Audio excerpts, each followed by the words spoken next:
Le stoïcisme a vu le jour à Athènes au IIIe siècle avant J.C., une époque marquée par de profonds bouleversements sociaux, politiques et économiques. Fondée par Zénon de Citium, cette école de pensée offrait un chemin vers la paix intérieure et l'épanouissement personnel au milieu des turbulences de la période hellénistique. Les enseignements de Zénon ont attiré un public diversifié, transcendant les classes sociales et offrant réconfort et conseils à des individus de tous horizons. Au cœur du stoïcisme se trouve l'importance de la vertu comme seul bien véritable. La vertu, au sens stoïcien, englobe la sagesse, la justice, le courage et la tempérance, des qualités qui permettent aux individus de vivre en harmonie avec la raison et la nature. Les stoïciens pensent que les facteurs externes tels que la richesse, la gloire et le statut social sont finalement indifférents à notre bonheur. Ils se concentrent plutôt sur la cultivation de la force intérieure et de la résilience, reconnaissant que le véritable bonheur découle d'une vie vertueuse. Les premiers stoïciens ont développé un système philosophique complet, englobant l'éthique, la logique et la physique. Ils croyaient que l'univers est régi par un logos divin, un principe rationnel qui imprègne toute chose. Vivre en accord avec ce logos, soutenait-il, est essentiel pour atteindre le bonheur et l'épanouissement. Par la raison et la maîtrise de soi, les individus pouvaient s'aligner sur l'ordre naturel de l'univers, trouvant la tranquillité même face à l'adversité. Malgré les persécutions et les défis rencontrés tout au long de son histoire, le stoïcisme a perduré, se répandant dans tout l'Empire romain et influençant des personnalités marquantes telles que Sénèque, Épictète et Marc Aurèle. Ces stoïciens plus tardifs ont développé et popularisé davantage la philosophie, laissant derrière eux une multitude d'écrits qui continuent d'inspirer et de guider les individus aujourd'hui. Leurs lettres, essais et méditations offrent des conseils pratiques pour surmonter l'adversité, gérer ses émotions et vivre une vie vertueuse, faisant du stoïcisme une philosophie intemporelle et durable. Pour véritablement comprendre le stoïcisme, il faut remonter à ses racines dans la Grèce antique, une civilisation réputée pour sa puissance intellectuelle et son questionnement philosophique. Émergeant à Athènes, berceau de la démocratie et creuset d'effervescence intellectuelle, le stoïcisme a surgi du terreau fertile de la philosophie grecque, héritant d'une riche tradition de pensée qui a façonné ses principes fondamentaux. La Grèce antique, avec ses cités-États dynamiques et ses échanges d'idées constants, offrait un environnement unique pour l'exploration philosophique. Les Grecs, toujours curieux de la nature de la réalité, de l'existence humaine et du cosmos, se sont engagés dans des débats passionnés et des analyses rigoureuses, donnant naissance à diverses écoles de pensée. De la métaphysique de Platon à la logique d'Aristote, la philosophie grecque a jeté les bases de la tradition intellectuelle occidentale. C'est dans cette atmosphère intellectuellement chargée que Zénon de Citium, un marchand phénicien attiré par la quête de la sagesse, est arrivé à Athènes. Intrigué par les enseignements de Socrate, notamment sur l'importance de la vertu et de la connaissance de soi, Zénon a cherché à développer une philosophie capable de guider les individus vers une vie pleine de sens et d'épanouissement. Sa quête de sagesse l'a conduit à étudier auprès de divers philosophes athéniens, dont les cyniques, connus pour leur mode de vie austère et leur rejet des conventions sociales. Si Zénon admirait l'accent mis par les cyniques sur la vertu, il désapprouvait leur rejet de la raison et de l'engagement social. Il envisageait une philosophie qui embrasserait la raison comme principe directeur, préconisant une participation active à la société tout en restant détaché des aspirations matérielles. Deuxième partie, la Stoa Poikile, là où tout a commencé. Vers 300 avant notre ère, Zénon commença à enseigner sa philosophie dans une galerie publique connue sous le nom de Stoa Poikile, ou portique peint, situé au cœur d'Athènes. Ce marché animé, orné de fresques vibrantes représentant des scènes de l'histoire et de la mythologie grecque, est devenu le lieu de rencontre de Zénon et de ses disciples, que l'on a appelés les stoïciens, d'après la Stoa où ils se réunissaient. Symbole de la démocratie athénienne et du débat ouvert, la Stoa Poikile offrait un cadre idéal au développement du stoïcisme. Dans cet espace public, où se croisaient des personnes de tous horizons, Zénon partageait ses enseignements, soulignant l'importance de la vertu, de la raison et de la vie en harmonie avec la nature. Ces enseignements ont trouvé un écho auprès d'un public diversifié, attirant non seulement des intellectuels et des érudits, mais aussi des marchands, des soldats et des Athéniens ordinaires en quête de sagesse et de conseils. Contrairement aux écoles philosophiques exclusives de l'époque, qui exigeaient souvent des frais élevés et s'adressaient à l'élite, les enseignements de Zénon étaient ouverts à tous, sans distinction de statut social ou de richesse. Cette inclusivité a contribué à l'attrait considérable du stoïcisme, car il offrait une philosophie pratique accessible aux personnes de tous horizons. Les enseignements de Zénon à la Stoa Poikile ont marqué le début officiel du stoïcisme en tant qu'école de pensée distincte. Ses conférences et ses dialogues ont attiré un public dévoué, qui a absorbé avec empressement ses enseignements sur la vertu, la raison et la vie conforme à la nature. Ces premiers stoïciens, inspirés par la sagesse et le charisme de Zénon, ont formé une communauté soudée, partageant la volonté de vivre une vie guidée par les principes stoïciens. Section 3. Une philosophie forgée dans l'ère du changement. La période hellénistique, pendant laquelle le stoïcisme a émergé, était une époque de changement profond et de bouleversement dans le monde grec. Les conquêtes d'Alexandre le Grand avaient inauguré une nouvelle ère, brouillant les frontières entre les cultures grecques et orientales et créant un sentiment d'incertitude et d'instabilité. Les valeurs traditionnelles et les structures sociales étaient remises en question, laissant les individus en quête de sens et de repères dans un monde en mutation rapide.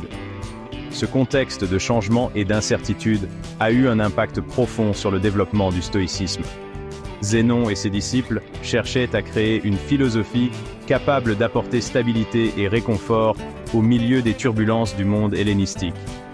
Le stoïcisme, avec son accent sur la paix intérieure, la maîtrise de soi et l'acceptation de ce qui échappe à notre contrôle, offrait un moyen de naviguer dans les défis d'un monde en mutation. L'accent mis par les stoïciens sur la vertu comme seul bien a trouvé un écho profond chez les individus aux prises avec les incertitudes de l'époque.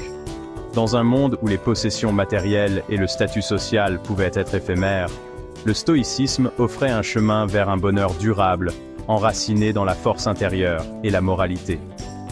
En se concentrant sur ce qu'ils pouvaient contrôler, leurs propres pensées, jugements et actions, les individus pouvaient trouver un sentiment de stabilité au milieu du chaos extérieur.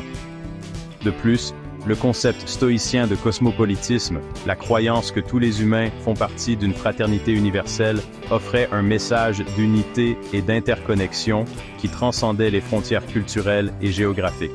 Cette idée, révolutionnaire pour l'époque, remettait en question les notions traditionnelles de citoyenneté et d'identité, promouvant un sentiment d'humanité partagée dans un monde de plus en plus interconnecté par le commerce et la conquête. Section 4. L'influence au-delà de l'agora. Les enseignements de Zénon à la Stoa Poikile ont déclenché un mouvement philosophique qui allait s'étendre bien au-delà du marché animé d'Athènes.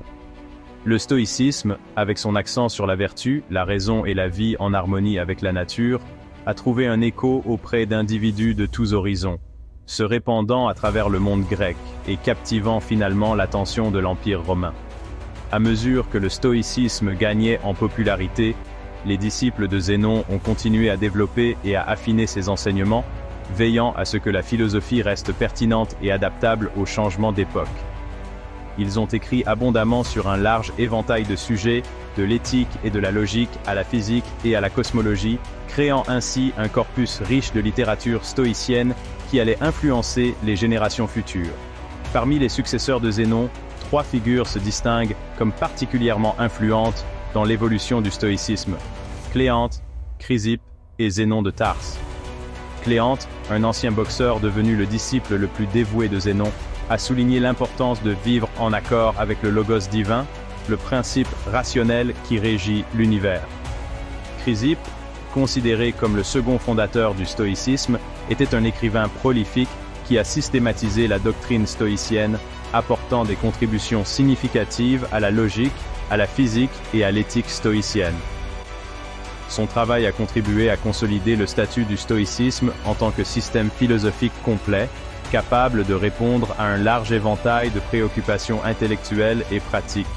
Zénon de Tarse, qui succéda à Chrysippe à la tête de l'école stoïcienne, développa davantage les enseignements stoïciens sur la logique et l'épistémologie, soulignant l'importance de l'observation empirique et le rôle de la raison dans l'acquisition des connaissances. Son travail a contribué à combler le fossé entre le stoïcisme et les sciences empiriques, ouvrant la voie aux stoïciens ultérieurs qui allaient intégrer les connaissances scientifiques dans leur cadre philosophique. Lucius Annaeus Seneca, né à Cordoue, en Espagne, en l'an 4 avant JC, a vécu une vie marquée à la fois par les intrigues politiques et la quête philosophique. Exilé par l'empereur Claude, puis rappelé pour servir de tuteur et de conseiller au jeune Néron, Sénèque a navigué dans les eaux troubles de la politique romaine tout en restant fidèle à son engagement envers les principes stoïciens.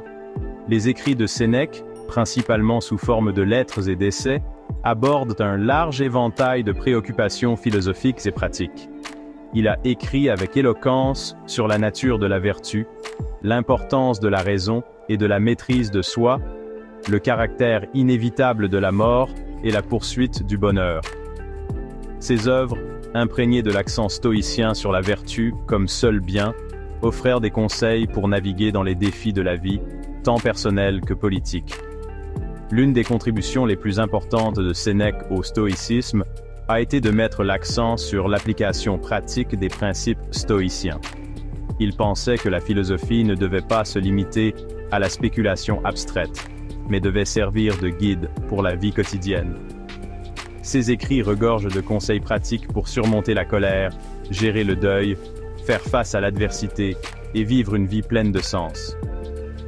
Les lettres de Sénèque à son ami Lucilius, rassemblées dans les Epistulae Morales ad Lucilium, offrent un aperçu unique et intime de ses réflexions philosophiques et de ses luttes personnelles. Dans ces lettres, il partage ses réflexions sur un large éventail de sujets, de l'importance de l'amitié et de la nature éphémère du temps à la poursuite de la sagesse et au défi d'une vie vertueuse dans une société moralement corrompue. Malgré sa défense des principes stoïciens, la vie de Sénèque n'a pas été sans contradiction.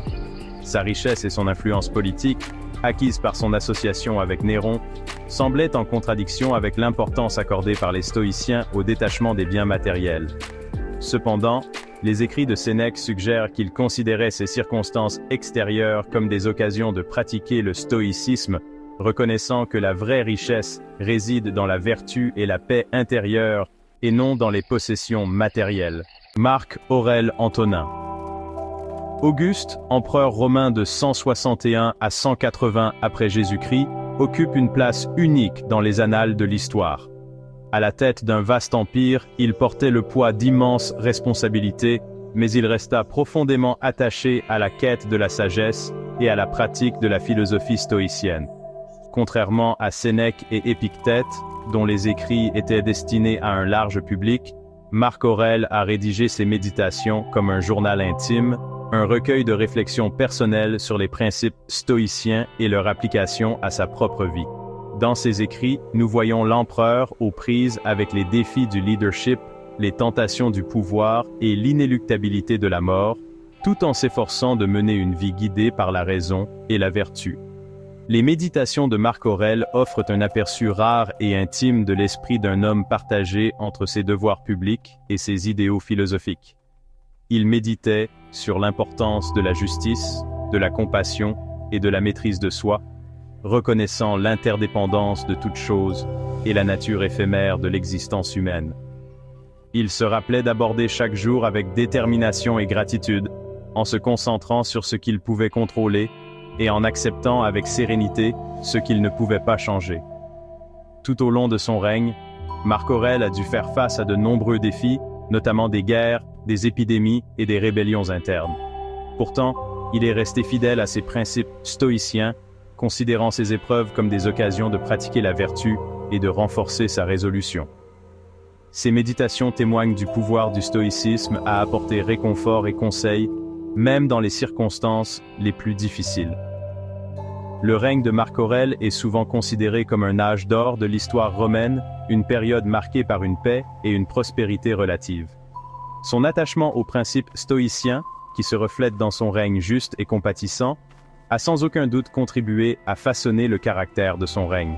Ces méditations continuent d'inspirer les lecteurs d'aujourd'hui, offrant une sagesse intemporelle sur le leadership, la vertu et la quête d'une vie pleine de sens. Dans le monde actuel, marqué par une connectivité constante, une surcharge d'informations et une quête incessante de validation externe, la sagesse antique du stoïcisme offre un antidote rafraîchissant, un chemin vers la paix intérieure et l'épanouissement au milieu du chaos de la vie moderne.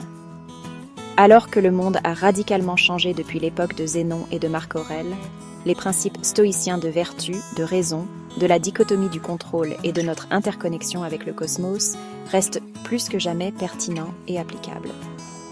L'un des principes clés du stoïcisme moderne est l'importance de se concentrer sur ce que nous pouvons contrôler, nos pensées, nos jugements et nos actions, et d'accepter avec grâce ce que nous ne pouvons pas contrôler. Dans un monde où nous sommes bombardés d'informations sur des événements mondiaux, de mises à jour sur les réseaux sociaux et des exigences constantes de la vie professionnelle et personnelle, il est facile de se sentir dépassé et impuissant. Le stoïcisme nous rappelle que nous avons toujours le choix dans la manière dont nous réagissons aux événements extérieurs. Nous pouvons choisir de réagir avec anxiété, colère ou désespoir, ou nous pouvons choisir d'aborder les défis avec clarté, courage et la volonté de trouver des solutions. En nous concentrant sur ce que nous pouvons influencer, nous reprenons notre pouvoir et cultivons un sentiment d'agentivité, même face à l'adversité. Un autre aspect important du stoïcisme moderne est l'accent mis sur le fait de vivre en accord avec la nature, en reconnaissant que nous faisons partie d'un grand réseau interconnecté de la vie. Dans notre quête de progrès et de richesse matérielle, nous avons souvent perdu de vue notre lien avec le monde naturel, avec des conséquences néfastes pour nous-mêmes et pour la planète. Le stoïcisme nous rappelle l'importance de vivre en harmonie avec la nature, à la fois en nous-mêmes et dans le monde qui nous entoure. Cela implique de cultiver un sentiment de gratitude pour le monde naturel, de vivre de manière durable et de reconnaître que notre bien-être est inextricablement lié au bien-être de la planète.